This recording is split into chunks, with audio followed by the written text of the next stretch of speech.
Assalamualaikum warahmatullahi wabarakatuh. Jumpa lagi di SKY Channel, channel yang membahas tentang sejarah peradaban Islam. Di video kali ini masih menyampaikan lanjutan materi sebelumnya, yaitu perjuangan Nabi Muhammad SAW dalam melakukan perubahan DI bagian 1 dan 2. Dan pada bagian 3 ini saya akan melanjutkannya. Selamat menyimak dan semoga bermanfaat. Respon masyarakat Madinah pada dakwah Nabi Muhammad SAW. Masyarakat Madinah menyambut baik kedatangan Nabi SAW dan umat Islam di Madinah, terutama kabilah Aus dan Khazraj. Kedua suku tersebut sejak awal telah menyatakan kesetiaannya kepada Nabi SAW dan bersedia membantu beliau dalam menyebarkan ajaran Islam kepada masyarakat Madinah. Dakwah yang dilakukan oleh Rasulullah SAW tersebut mendapat sambutan yang beragam. Mayoritas menerima, kemudian masuk Islam, dan ada pula yang menolak secara diam-diam, sebagaimana yang dilakukan oleh kelompok Yahudi yang tidak senang atas kehadiran Nabi SAW dan umat Islam. Penolakan kelompok Yahudi secara diam-diam dan tidak berani berterus terang menentang Rasulullah SAW semakin menjadi ketika mereka menyaksikan perkembangan agama Islam yang didakwahkan oleh Rasulullah SAW semakin pesat. Seakan-akan jalan untuk mencapai kemenangan telah terhampar datar, apalagi ketika sekutu mereka, yaitu suku Aus dan Khazraj, ikut memeluk Islam. Orang-orang Yahudi sendiri sebenarnya sudah mengetahui tentang kehadiran sosok Nabi baru, yang dalam kepercayaan mereka jika sang Nabi datang, mereka akan memperoleh kemenangan dalam menghadapi lawan-lawannya. Mereka menduga bahwa sang Nabi yang dijanjikan adalah seorang Yahudi, sebagaimana yang dijelaskan dalam kitab Perjanjian Lama dan sebagaimana lazimnya nabi-nabi yang mereka kenal sebelumnya. Setelah diam-diam menentang dakwah Rasulullah SAW, mereka pada akhirnya menggalang koalisi dengan kelompok kafir Quraisy Makkah untuk menghancurkan dakwah Rasulullah SAW di Madinah. Dari sinilah kemudian terjadi beberapa peperangan antara kaum Muslim Madinah dengan para penentang dakwah Rasulullah SAW. Perang pertama yang menentukan Islam menjadi agama dan peradaban baru adalah Perang Badar, yang terjadi pada 8 Ramadan tahun kedua Hijriah, di mana Nabi SAW dan 305 Muslim keluar kota dengan membawa perlengkapan seadanya. Tepatnya 120 km dari Madinah, yaitu di daerah Badar, pasukan Nabi SAW bertemu dengan pasukan Quraisy yang jumlahnya sekitar 900 sampai 1000 pasukan. Dengan izin Allah Subhanahu wa Ta'ala, Nabi SAW dan pasukannya berhasil memenangkan pertempuran ini. Beberapa tahun kemudian, pihak Quraisy dari Makkah menyerang pihak Nabi SAW di Madinah, sehingga terjadi Perang Uhud dan kemudian disusul dengan Perang Khandaq. Dalam Perang Uhud, pihak Nabi SAW menderita kekalahan. Akan tetapi, dalam Perang Khandaq, pihak Nabi SAW berhasil mengalahkan pihak Quraisy. Walaupun dakwah Rasulullah SAW di Madinah disambut dengan baik, karena bisa menjadi penengah dan juru damai antar suku dan kelompok yang sering berkonflik di Madinah. Bukan berarti dakwah Rasulullah SAW di Madinah terbebas dari rintangan, namun terdapat juga penentangan oleh kelompok yang ada di dalam masyarakat Madinah, sebagaimana yang dilakukan oleh kelompok Yahudi. Perkembangan Islam yang sangat pesat membuat kafir Quraisy semakin marah dan berusaha menghancurkan umat Islam di Madinah. Permusuhan kafir Quraisy terhadap umat Islam mengakibatkan beberapa peristiwa penting dalam sejarah Islam, antara lain: 1. Peristiwa Badar. Peristiwa Perang Badar terjadi di Lembah Badar pada 17 Maret 624 Masehi. Perang Badar bermula pada saat rombongan kafilah Abu Sufyan yang kembali dari Syam Syria yang mengirim utusan kepada penduduk Makkah untuk meminta perlindungan atas kafilahnya yang sedang dalam perjalanannya pulang dari Syria. Permintaan itu ditanggapi oleh penduduk Makkah dengan penafsiran bahwa kafilah mereka dicegat oleh umat Islam. Berita tentang pencegatan umat Islam terhadap kafilah Abu Sufyan diterima oleh Abu Jahal, lalu dia naik pitam dan mengirim pasukannya berjumlah sekitar 900 sampai 1000 orang. Pasukan kaum muslim hanya berjumlah 317, dari jumlah tersebut 240 orang adalah kaum Ansyar. Karena mereka keluar tidak untuk niat perang, hanya menghadang rombongan kafilah Abu Sufyan yang kembali dari Syria. Pasukan muslim hanya menggunakan kendaraan 2 ekor kuda dan 70 ekor unta, dan yang membawa bendera adalah Mus'ab bin Umair al-Abdari. Sedangkan pasukan Abu Jahal berjumlah sekitar 900 sampai 1000 orang. Informasi ini didapat dari 2 hamba sahaya yang bertugas menyiapkan air minum buat pasukan Quraisy. Setelah ditanya Nabi Shallallahu Alaihi Wasallam tentang ternak yang disembelih mereka dalam seharinya, mereka menjawan kadang 9, kadang 10 ekor unta. Di lembah Badar tepatnya pada hari 17 Ramadan 2 Hijriah atau 17 Maret 624 Masehi, peperangan terjadi antara pasukan kafir Quraisy dan umat Islam. Pertama-tama terjadi duel antara anggota pasukan. 3 anggota pasukan kafir Quraisy, yaitu Utbah bin Rabi'ah, Syaibah bin Rabi'ah, dan Walid bin Utbah, berhadapan dengan Hamzah, Ali bin Abu Thalib, dan Ubaidah dari pihak umat Islam Madinah. Dalam pertempuran itu, ketiga kafir Quraisy terbunuh. Utbah dibunuh oleh Hamzah, Walid dibunuh oleh Ali, dan Syaibah dibunuh oleh Ubaidah. Setelah itu terjadi peperangan antara 2 pasukan. Umat Islam yang berjumlah 317 dengan perlengkapan sederhana berhasil memenangkan peperangan. Abu Jahal bersama 70 orang pasukan Makkah terbunuh, sementara pasukan umat Islam 14 orang yang mati syahid terdiri dari 6 orang muhajirin dan 8 orang Ansyar. Kemenangan di Badar memberikan kesan tersendiri baik bagi umat Islam maupun kafir Quraisy Makkah. Di antaranya adalah 1. Semakin solid kekuatan umat Islam di Madinah. 2. Menjadi dasar pemerintahan Nabi di Madinah. 3. Kemenangan militer umat Islam yang pertama. 4. Semangat jihad perang Badar sangat berpengaruh terhadap dakwah Islam pada hari-hari berikut. Masalah tawanan perang, para sahabat berbeda pendapat. Umar bin Khattab mengusulkan agar tawanan dibunuh, sedangkan Abu Bakar menyarankan agar dilepaskan. Nabi Shallallahu Alaihi Wasallam membuat keputusan yang seimbang dengan memanfaatkan kemampuan yang dimiliki para tawanan ini. Akhirnya bersepakat untuk melepaskan mereka dengan cara tebusan, yaitu 1 orang tawan dengan harga 120 dinar. Sementara yang tidak mampu membayar diwajibkan untuk mengajar baca tulis kepada penduduk Madinah. Bagi kaum muslimin, perang Badar ini adalah perang besar yang pernah terjadi yang patut dibanggakan, tapi Nabi Shallallahu Alaihi Wasallam mengajak tetap semangat, tetap waspada, terlebih pada hawa nafsu. Diriwayatkan oleh Ibnu An-Najjar dari Abu Dzar radhiyallahu anhu. Juga diriwayatkan oleh Abu Nuaim dan Ad-Dailami.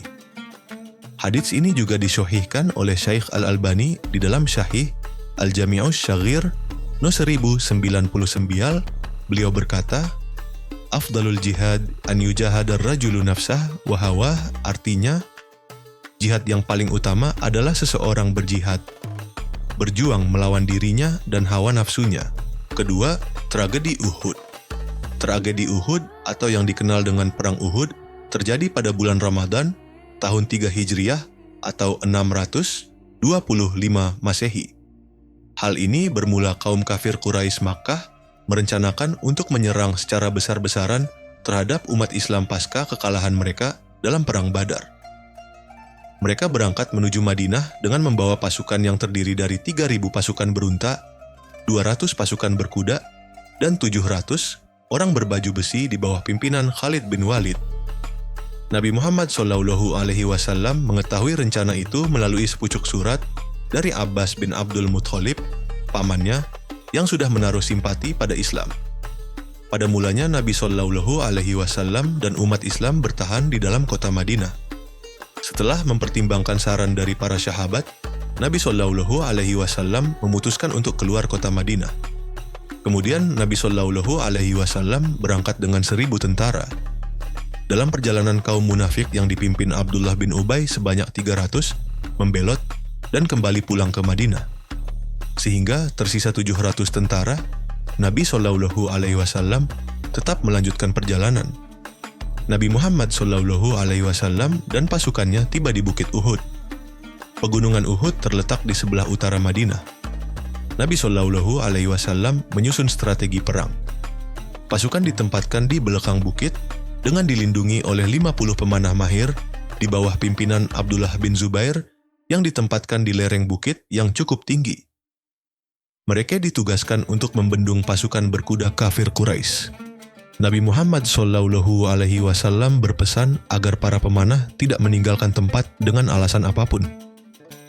Pada awalnya, pasukan umat Islam berhasil memukul mundur pasukan kafir Quraisy.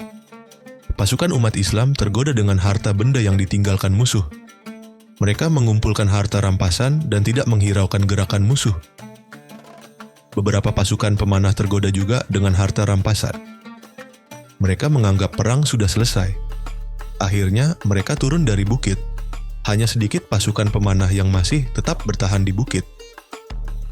Melihat kondisi tersebut, Khalid bin Walid, pimpinan pasukan berkuda Quraisy, berputar haluan untuk kembali menyerang sampai akhirnya berhasil melumpuhkan pasukan pemanah Islam. Satu persatu pasukan Muslim berguguran. Nabi Shallallahu Alaihi Wasallam sendiri mendapatkan luka cukup berat. Umat Islam terselamatkan dengan berita terbunuhnya Nabi Muhammad Shallallahu Alaihi Wasallam. Berita itu membuat pasukan kafir Quraisy mengurangi serangan karena kematian Nabi Shallallahu Alaihi Wasallam sudah cukup sebagai balasan atas kekalahan di Perang Badar. Dalam Perang Uhud, tentara Quraisy terbunuh 25 orang, sementara pasukan Muslim 70 orang syuhada. Di antaranya paman Nabi Shallallahu Alaihi Wasallam, Hamzah bin Abdul Muthalib dan Mus'ab bin Umar, dai pertama Islam. Ketiga, Perjanjian Hudaibiyah pada tahun 6 Hijriah atau 628 Masehi. Nabi Shallallahu Alaihi Wasallam mengajak para sahabat untuk melaksanakan haji ke Makkah. Setelah 6 tahun meninggalkan Makkah, umat Islam belum mendapat kesempatan melaksanakan ibadah haji. Pada tahun itu, ibadah haji sudah disyariatkan berdasarkan surat Ali Imran ayat 97. Fihi ayatun bayyintun maqamu Ibrahim. Ay, wa man dakhalahu kana aminan walillahi 'alan nas hajjul baiti man istata'a ilaihi sabilan wa man kafara fa innallaha ghaniyyun 'anil 'alamin. Artinya, di dalamnya terdapat tanda-tanda yang jelas, di antaranya makam Ibrahim. Siapa yang memasukinya, Baitullah, maka amanlah dia. Di antara kewajiban manusia terhadap Allah adalah melaksanakan ibadah haji ke Baitullah, yaitu bagi orang yang mampu mengadakan perjalanan ke sana. Siapa yang mengingkari kewajiban haji, maka sesungguhnya Allah Maha Kaya tidak memerlukan sesuatu pun dari seluruh alam. Surah Ali Imran, surah ketiga ayat 97. Nabi Shallallahu Alaihi Wasallam memimpin langsung rombongan sekitar 1.000 umat Islam pada bulan Zulqaidah yang dalam tradisi Arab dilarang berperang. Namun kafir Quraisy berusaha menghadang dan menghalangi umat Islam masuk ke kota Makkah. Nabi Shallallahu Alaihi Wasallam mengutus Utsman bin Affan untuk menyampaikan maksud dan tujuan kedatangan umat Islam. Kafir Quraisy menolak keinginan umat Islam dan memerintahkan umat Islam untuk kembali ke Madinah. Pada saat yang sama, tersebar isu bahwa Utsman bin Affan dibunuh oleh kafir Quraisy. Mendengar berita tersebut, Nabi Muhammad Shallallahu Alaihi Wasallam memerintahkan umat Islam untuk melakukan baiat kepada Nabi Shallallahu Alaihi Wasallam bahwa mereka bertekad berjuang demi kejayaan Islam hingga tetes darah terakhir. Baiat tersebut dikenal dengan Baiat Al-Ridwan. Setelah umat Islam bersumpah, Utsman bin Affan kembali dari Makkah dengan selamat. Seperti firman Allah surat Al-Fath ayat 18. Laqad radiyallahu 'anil mu'minin idh yubayyi'unaka tahta asy-syajarah fa'alima ma fi qulubihim fanzala as-sakinata 'alaihim wa thabahum fathan qariba. Artinya, sungguh Allah benar-benar telah meridai orang-orang mukmin ketika mereka berjanji setia kepadamu, Nabi Muhammad, di bawah sebuah pohon. Dia mengetahui apa yang ada dalam hati mereka, lalu dia menganugerahkan ketenangan kepada mereka dan memberi balasan berupa kemenangan yang dekat. Quran Surah Al-Fath, Surah ke-48 ayat 18. Adapun kafir Quraisy merasa khawatir akan tekad umat Islam untuk memasuki kota Makkah tahun ini. Karena itu, mereka mengutus Suhail bin Amr, Mikras bin Al-Hafs, dan Hawatib bin Abdul Azza untuk menyusun naskah perjanjian bersama Nabi Muhammad Sallallahu Alaihi Wasallam. Perjanjian tersebut dikenal dengan Perjanjian Hudaybiyah. Nabi Muhammad Sallallahu Alaihi Wasallam meminta Ali bin Abi Thalib sebagai juru tulis naskah perjanjian. Suhail menolak pencantuman Bismillahirrahmanirrahim. Sebagai gantinya mengusulkan Bismika Allahumma atas nama Ya Allah. Dia juga menolak pencantuman Muhammad Rasulullah diganti dengan Muhammad bin Abdullah. Kedua usul itu diterima Nabi, walaupun para sahabatnya menentangnya. Adapun isi perjanjian Hudaybiyah antara lain: 1. Kedua belah pihak sepakat mengadakan gencatan senjata selama 10 tahun. 2. Setiap orang diberi kebebasan bergabung dan mengadakan perjanjian dengan Muhammad atau dengan kaum Quraisy. 3. Setiap orang Quraisy yang menyeberang kepada Muhammad tanpa seizin walinya harus dikembalikan. Sedangkan jika pengikut Muhammad bergabung dengan Quraisy tidak dikembalikan. 4. Pada tahun ini Muhammad harus kembali ke Madinah. Pada tahun berikutnya, mereka diizinkan menjalankan ibadah haji dengan syarat menetap selama 3 hari di Makkah dan tanpa membawa senjata. Setelah penandatanganan perjanjian Hudaybiyah, Abu Jandal bin Suhail, anak Suhail bin Amr, wakil Quraisy dalam perjanjian, datang kepada Nabi Sallallahu Alaihi Wasallam dengan kaki terbelenggu. Lah meminta perlindungan karena ayahnya menyiksanya setelah ia masuk Islam. Ayahnya, Suhail bin Amr, memukulnya. Sesuai perjanjian, Nabi Sallallahu Alaihi Wasallam membenarkan tindakan Suhail terhadap anaknya, meskipun sikap Nabi Sallallahu Alaihi Wasallam diprotes oleh beberapa sahabat. Akhirnya, Mikraj bin Al-Hafs dan Hawatib bin Abdul Uzza bersedia memberi perlindungan kepada Abu Jandal. Akhirnya, Abu Jandal kembali ke pihak Quraisy, walaupun tidak tinggal bersama orang tuanya. Meskipun tidak melaksanakan ibadah haji, Nabi Muhammad memerintahkan pengikutnya untuk mencukur rambut dan menyembelih korban sebelum kembali ke Madinah. Saat itu Nabi Sallallahu Alaihi Wasallam memberitahu bahwa ia telah mendapat wahyu yang berisi kabar gembira tentang akan datangnya kemenangan bagi kaum muslim. Wahyu tersebut antara lain surat Al-Fath ayat 27. Laqad sadaqallahu rasulahu ru'ya bil haqq. Latadkhulunnal masjidal haram insyaallahu aminina muhalliqina ru'usakum wa muqassirin la takhafun fa'lamu ma lam ta'lamu faja'al min duni zalka fathun qari'ah. Dengan sebenarnya, yaitu bahwa sesungguhnya kamu pasti akan memasuki Masjidil Haram insyaallah dalam keadaan aman dengan mencukur rambut kepala dan mengguntingnya, sedang kamu tidak merasa takut. Maka Allah mengetahui apa yang tiada kamu ketahui, dan Dia memberikan sebelum itu kemenangan yang dekat. Quran Surat Al-Fath, Surat ke-48 ayat 27. Isi perjanjian tampak merugikan umat Islam. Tapi di sisi lain, perjanjian Hudaybiyah menunjukkan kearifan Nabi Muhammad Sallallahu Alaihi Wasallam dengan terbukanya peluang bagi Nabi Muhammad Sallallahu Alaihi Wasallam dan umat Islam. Peluang tersebut antara lain: pertama, legitimasi pemerintah Islam. Perjanjian Hudaybiyah tersebut secara tidak langsung mengakui status politik Nabi Muhammad Sallallahu Alaihi Wasallam sebagai pemimpin umat Islam dan pemimpin kota Madinah, sekaligus mengakui keberadaan pemerintahan Islam di Madinah.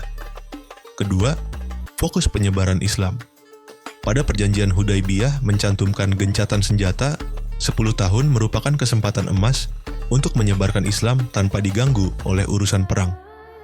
Nabi Muhammad Sallallahu Alaihi Wasallam dan para sahabat bisa fokus menyebarkan Islam tanpa terganggu oleh urusan perang. Sebelum perjanjian, mereka disibukkan oleh peperangan dengan kafir Quraisy. Antara tahun 6 Hijriah dan 8 Hijriah, Nabi Muhammad Sallallahu Alaihi Wasallam mengirim utusannya ke berbagai kerajaan, antara lain kepada Heraklius, Kaisar Bizantium, Kisra, penguasa Persia, Muqawqis, penguasa Mesir, Negus atau Najasyi, penguasa Habasyah atau Abesinia, Haris al-Ghassani, Raja Hirah, gubernur Persia dari Yaman, Haris al-Himsari, penguasa Yaman. Di antara mereka yang masuk Islam adalah gubernur Persia di Yaman. Tetapi banyak dari mereka menolak secara halus, bahkan sambil mengirim hadiah. Seperti Muqawqis mengirim hadiah yang terdiri atas ribuan emas, 20 potong jubah, mahkota, dan juga orang budak Kristen Koptik, Maryah, dan Sirrin yang dikawal oleh seorang kasim tua. Maryah kemudian dikawini oleh Nabi Shallallahu Alaihi Wasallam dan Sirrin dikawini oleh Hasan bin Sabit. Dari perkawinannya dengan Maryah memperoleh seorang putra, Ibrahim, yang meninggal ketika masih kecil. Penolak paling kasar adalah Haris al-Ghassani, Raja Hirah, yang membunuh utusan Nabi Shallallahu Alaihi Wasallam. Nabi Muhammad Shallallahu Alaihi Wasallam mengirim pasukan sebanyak 3.000 orang di bawah pimpinan Zaid bin Haris untuk menyerang Raja al-Ghassani. Peperangan terjadi di Mu'tah. Pasukan Islam mendapat kesulitan karena pasukan al-Ghassani mendapat bantuan dari pasukan Kekaisaran Romawi. Akhirnya Khalid bin Walid mengambil alih komando dan memerintahkan pasukan untuk menarik diri kembali ke Madinah. Kemampuan Khalid bin Walid menarik mundur pasukan Islam dari kepungan pasukan al-Ghassani yang berjumlah ratusan ribu membuat kagum masyarakat di sekitar wilayah tersebut. Banyak kabilah Najd masuk Islam, ribuan dari kabilah Sulaim, Ash'a Gutafan, Abs, Zubyan, dan Fazara juga masuk Islam karena melihat keberhasilan dakwah dan politik Islam.